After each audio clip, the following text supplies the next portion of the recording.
Morning Cactus people, it's seed pod time again, so we're just going to have a look at a few of them today, not all of them obviously.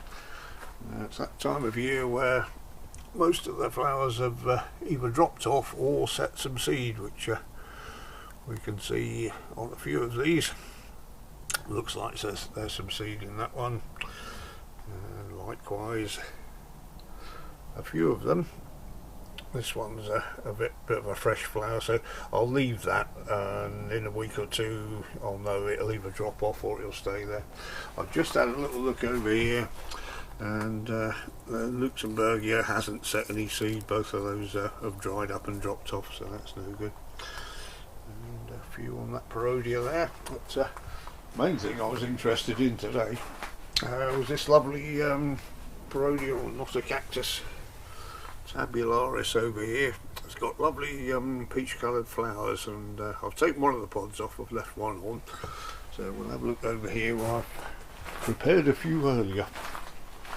And this is the tabularis we just looked at, and as you can see there's a few seeds in the bottom of the pod there. Not that many. This one doesn't set a lot of seeds, and it's self-fertile. I've managed to get a few to come up last year, but unfortunately all the seedlings died, so she'll look after those. Moving on, this Gymnocalycium. It's got a nice seed pod on it, but I've just tried it and he's not really ready to come off yet, and I've not had any success with gymno seeds so far, so I'm going to leave that until it's ready to drop off. This one is very prolific. It produces loads of seeds, as you can see. One pod has burst and it's dropping them out all over the place, and there's absolutely loads in there.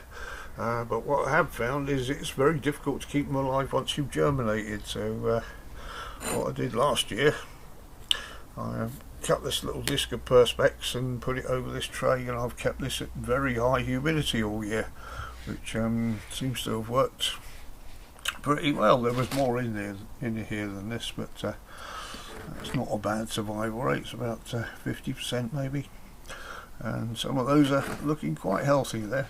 I hardly wet this because the moisture is all kept in there, as you can see. You give it the occasional spray if it looks like it's dried out, and I've tried to put a little tiny bit of ventilation on the edge there, but not enough for the scarab flies to get in. And I've just taken one of the pods off it. What you have to do is get a knife under it and hold it while you take it off, otherwise all the seeds will drop everywhere. And you can see how many seeds are in here. There's absolutely loads of them. So time I've got the rest of those pods off, I should have quite a few there. And we've already seen the Boccasana seeds in an earlier video, but I tried to open up some of the dried ones, but you could hardly see the seeds, so I opened up one of the wet ones for you to see. There's the tiny brown seeds in there, about 20 or 30 seeds in each pod there.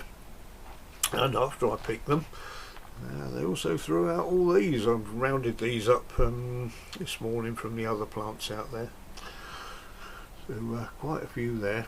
Sometimes these germinate fine, other times you put the load in and they just don't. It's just catching them at the right time before they've dried out completely. But as you can see at the moment, they're still pretty wet. So this one I just put here for reference. I wouldn't even think about collecting the seeds off this. It's the Mammillaria vitula, or gracilis as it's known. It produces seed pods, and there'll be plenty of seeds in there, but we know how many offsets this thing makes. It will make thousands of offsets in a year, and if you don't keep take them off, it just turns into a sea of them.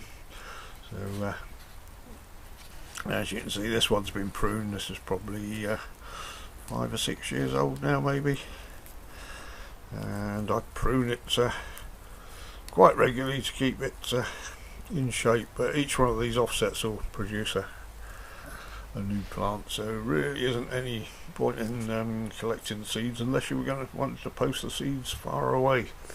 So there we go. I just thought I'd show you a few seeds.